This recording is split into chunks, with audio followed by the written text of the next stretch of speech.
Paul, McGuire, Grimes, KSTP, Minneapolis, St. Paul, Ella, Adrian, and Anna. I'm so excited to talk to all three of you today. I really have enjoyed going on this Dickinson experience for both of these seasons. So congrats on getting a season 3 renewal as well.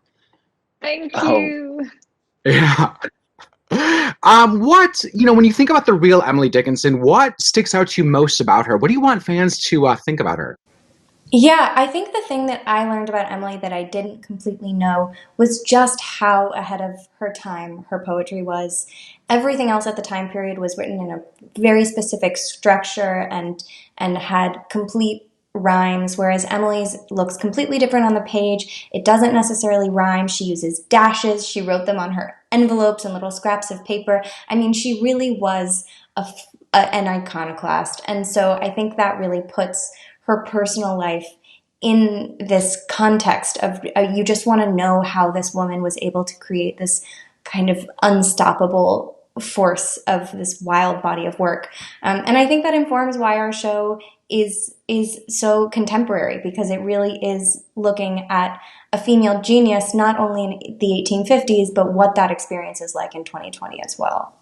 Oh, completely. Like there's so much you can take away from both periods, not just because you kind of modernize it in a way, but it's really easy to see those parallels. And kind of speaking of that, we see her dealing with fame and notoriety. And if she really wants that, what advice do you have for teens, kids out there that feel that need to, that pressure for social media and that need to document every moment of their lives?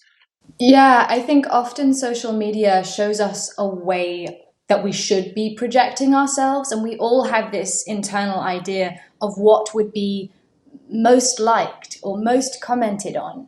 And actually take courage from that Emily's work in her time. So the people that she did send it to wanted to edit it. They wanted to change it. They didn't think that it was clever or groundbreaking. They thought it was incorrect. And just because you're getting pressure from the world to make in a certain way or present in a certain way doesn't mean it's right, and doesn't mean that you should do it. And actually, it's a bold choice to do the thing that you want to do. No, I would just say that Emily kind of was living the 2020 life before it was in fashion.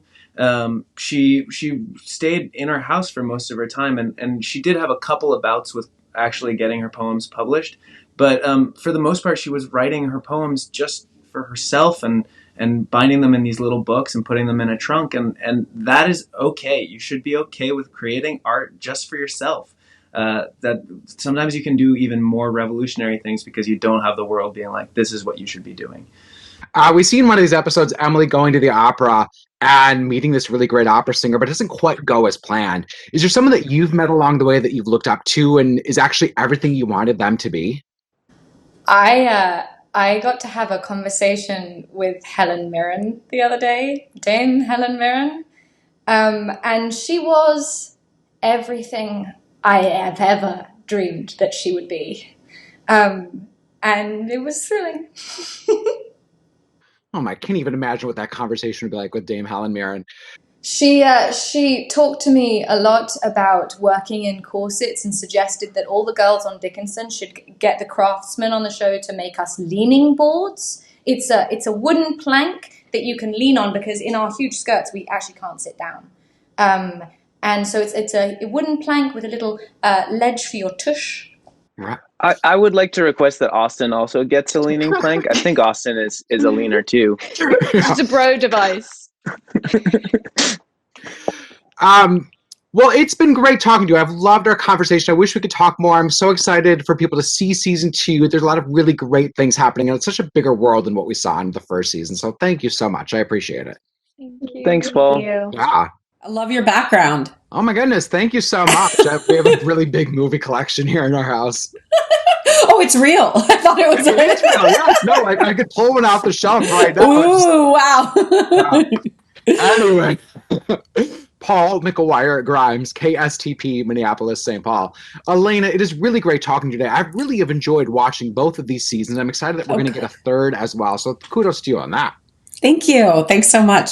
Yeah. Now, what sticks out to you about the real Emily Dickinson that inspired you to go and create this show?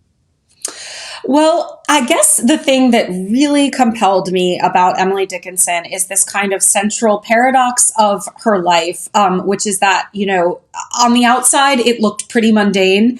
And, it didn't seem that exciting. But on the inside, she was creating some of the wildest, most far reaching, paradoxical poetry that's ever been written. And so this contrast between, a sort of mundane day to day mixed with just this incredible energy coursing inside of her that for some reason seemed to me comedic. And it seemed like a lot of, people kind of living in their day to day lives today could relate to that. And that's why I wanted to make a half-hour show about Emily Dickinson. Now, how much do you pull from her real life and her poetry versus what do you fictionalize to meet that modern tone of the show? So I would say that, in a weird way, the show is kind of a translation of Emily's life and work.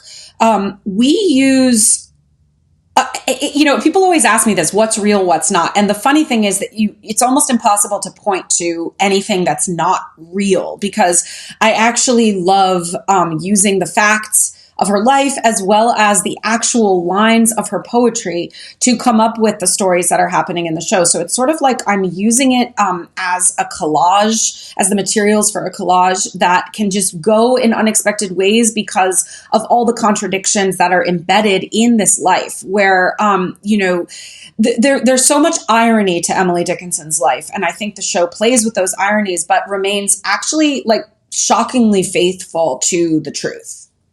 Ooh, it's really interesting. I mean, I want to dig into that more when I watch the third season and read her poetry. I'm kind of curious, did you have to take any COVID precautions when you were filming the second season, or was this all done before we kind of headed into the pandemic? Yeah, that's sort of the crazy part is that the timeline of this has been so extended because we actually finished shooting almost a year ago. And so we did finish shooting before COVID and we finished almost all of post as well before COVID. But then a decision was made to not put the show out until the top of the year, which in the end I'm really happy about because I feel like all of us are ready to turn a new page. And, season 2 is a lot of fun. There's a lot of really cool parties. And I think the music is actually even better than it was in season 1. And it was pretty good in season 1. So hopefully this gives everybody, some way to have a little bit of fun, which I think we all need right now. But at the same time, this is a show that's always dealing with some pretty serious topics. And so there's a lot there to chew on as well. I think it's a lot of fun. When I was watching, I was thinking this is gonna be great for a winter binge when it is so cold out and you just want to sit indoors and feel comfy, cozy. So I was thinking about that when I was watching the season. Now, we're talking about the music. I love the music in it, and you've got Haley and Ella and Jane who are all singers. And I asked Haley this too, and Adrian. I didn't even know that. Oh, yeah, I think I did when I looked at his Instagram. Anyway, I feel could you maybe do a musical inspired episode with everyone singing? Is that in the works? Could we and might we? Yeah. But that might not be in season 2. That might be in season 3. It didn't work, so I love that. Because I love the opera season, the opera episode really that sparked that. And when I was looking at everything, I was there's a lot of singers in this cast. They could pull this off because music is such a big part of the show. What were you most looking forward to with season 2? What I'm most looking forward to with season 2 is a couple things. I mean, one is just to be able to present a season of Dickinson that's clearly a little bit more sophisticated, a little bit sexier than season 1. I think that, season 1 is really this kind of rambunctious coming of age story about Emily going up against her parents and saying accept me, I'm a poet, And I think that in season 2, we actually are telling a very different kind of story. It's almost like a psychological thriller. There are a lot of mysteries and secrets in this season. You really have to watch the whole thing before you figure out exactly what's been going on. And I'm to that, I'm really excited that Apple will be releasing it in this sort of hybrid model where the first 3 episodes will drop on January 8th, but then it'll be 1 per week after that because, look, we're all stuck at home. It's nice to be able to think about watching the fans go through the experience and putting these sort of clues together and trying to, engage as much as possible in the conversation that we're trying to have with the show. Yeah, it makes for good appointment viewing, which is great. Yeah. Well, thank you so much. It's great talking to you, Alena. I'm looking forward to season 3 when you guys get around to making that, when that releases too, because it's for a musical episode. Yeah. All right. Thank you. Take care.